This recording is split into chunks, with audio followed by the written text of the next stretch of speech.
This is the final instructional video in this short series, and apart from the last one, which is going to be about how to price your picture, but that'll be quite short. A couple of things I want to say on this final video as we look at some photographs and look at paintings and how we might do it. A couple of really important things is to say that you can look at lots of people's tips and tricks, including mine, and saying, well, okay, I've got to follow that, but you don't have to follow that.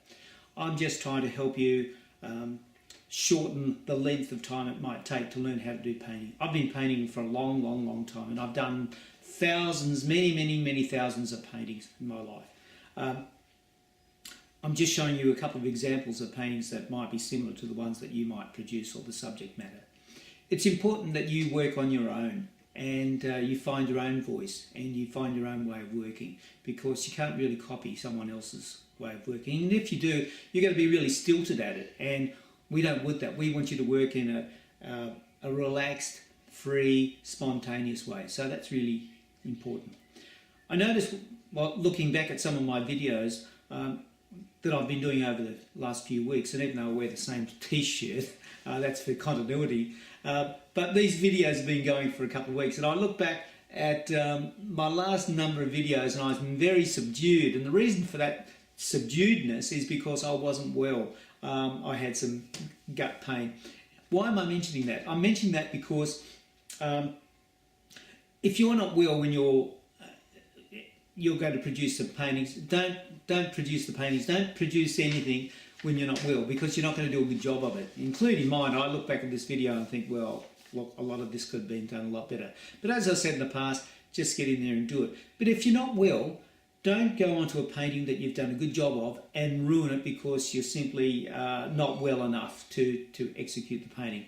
I would suggest that you either start a new painting as with the style that you're able to cope with under your conditions. It's not a competition, so don't feel that you've got to keep on churning out a certain number of paintings or be as good as somebody else, because there are always better painters. There's better painters around than me. And so it's not a competition. It's about doing the best you can with your facilities and your interest. Sometimes you'll do really great works, and other times you'll just do fair works, and that's fine too. So don't have big expectations on yourself. Just start. All you can do is do your best, and that's it.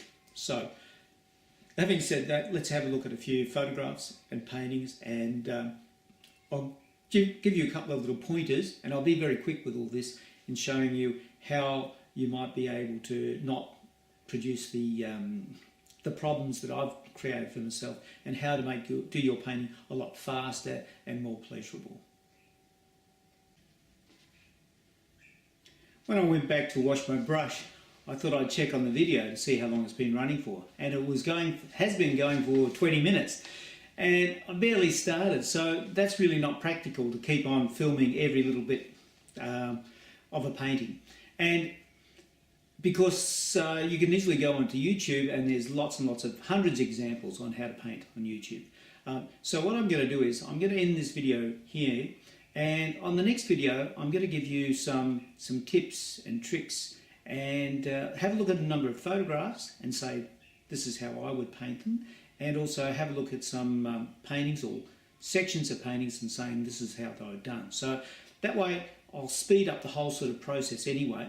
Coming really towards the end of this series, and after I have this one video on how to improve your paintings with some tips and tricks and whatever, then there'll be just one video left, which is how to price your painting.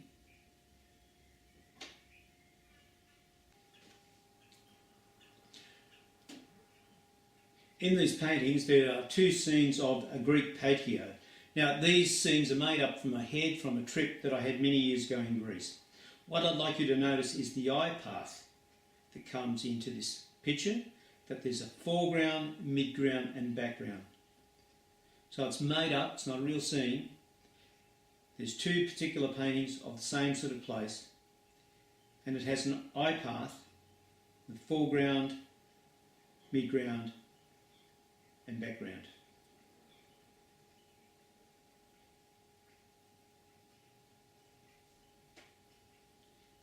This is an unusual painting, and it's rather complex. It has a painting of Cradle Mountain, which is a famous mountain here in Tasmania, and that's in the background. In the foreground, there are silhouetted birds on branches. That's in the foreground. And also in the picture painting, there are a lot of small, highly detailed paintings of plants and animals and landscapes. But what I'd like you to notice is that there is an eye path, and it's where the birds look send you to the next section of the painting. And also the branches work as a stop. They stop you from looking elsewhere and they direct you down. So we look where the birds are looking and the branches take us down.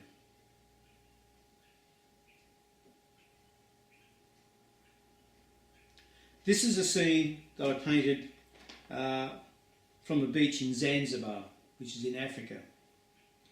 And while the painting is a bit boring, you can see that there is an eye path, and the birds are part of that eye path. So your eye comes into the left-hand side and moves around. And so there's a number of things happening in the picture, but by and large it's pretty boring. But there is an eye path even on something like that. There is no background, it's all foreground. So we don't have midground, background and foreground.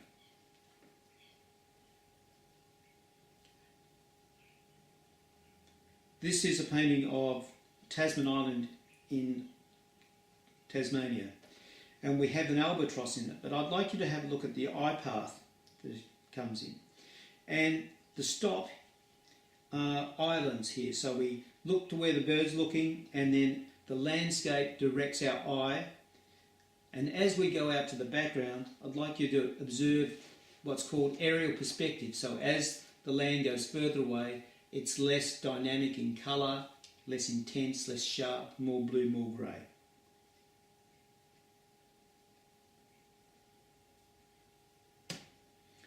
On this painting of a lemon on a chair, the lemon is not in what we would normally call the sweet spot, that number 1 spot or number 2. It's in an odd space, it's down below.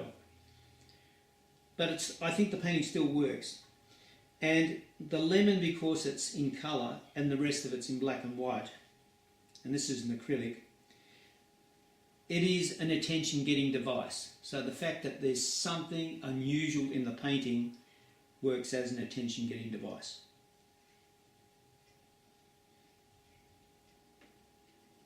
On this painting, I've shown it because it's very much in a Gauguin style, and you may decide that your style of painting is not highly detailed but very loose and like this. So occasionally I also paint in this style and many others.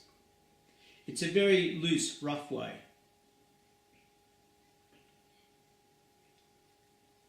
In this painting of a chair, I've included it because even something as simple as a red chair can work well as a painting. Now, it's not highly detailed, it is just a chair in a courtyard and some of the painting is out of focus.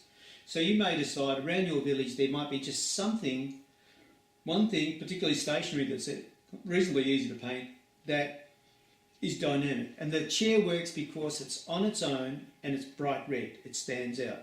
So you don't often have to have a really, really interesting subject to work. Something as simple as a red chair can work for you.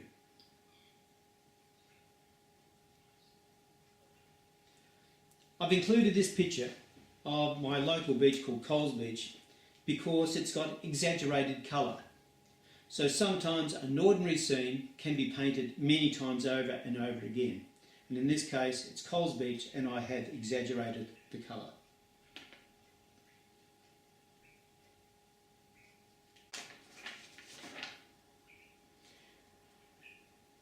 When you paint a picture and it's taken you some time to do because it's complex, it's taken some time, I think it's worthwhile producing variations of that picture because that makes good use of your learning time.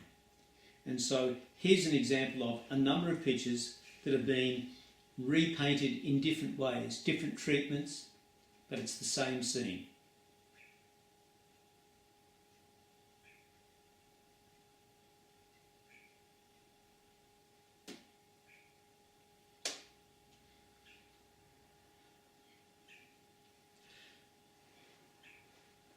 Here is a painting that I made. It's called Rise of the Mudmen, I think, or something like that. I painted many years ago in Papua New Guinea. It's a large painting, it's 8-foot painting, and it's part of a series that I did. And the reason I'm including it here is because this is all made up out of my head about a legend to do with the Azaro Mudmen of the highlands of Papua New Guinea. And you too may decide to paint scenes from legends, and therefore you can afford to have your work not particularly accurate, but it's more about telling a story. So feel free to paint those sorts of legends and myths, and don't be too worried about having everything absolutely accurate, because it doesn't need to be. You may also decide that you're going to go more for an illustrative technique, and so here's some examples of some artifacts that I have painted in the past, but it's more illustration, where I've used pencil and pen and ink rather than a wide brush, and these often works a bit quite small. So you might decide that you're going to focus in on small shells or artifacts or some small thing rather than a large scene. In this series of videos, I've shown you my work that's realistic, that's representational. I do a wide range of other sort of paintings, abstract, semi-abstract. I work in lots of different materials. I do sculpture, I do all sorts of things.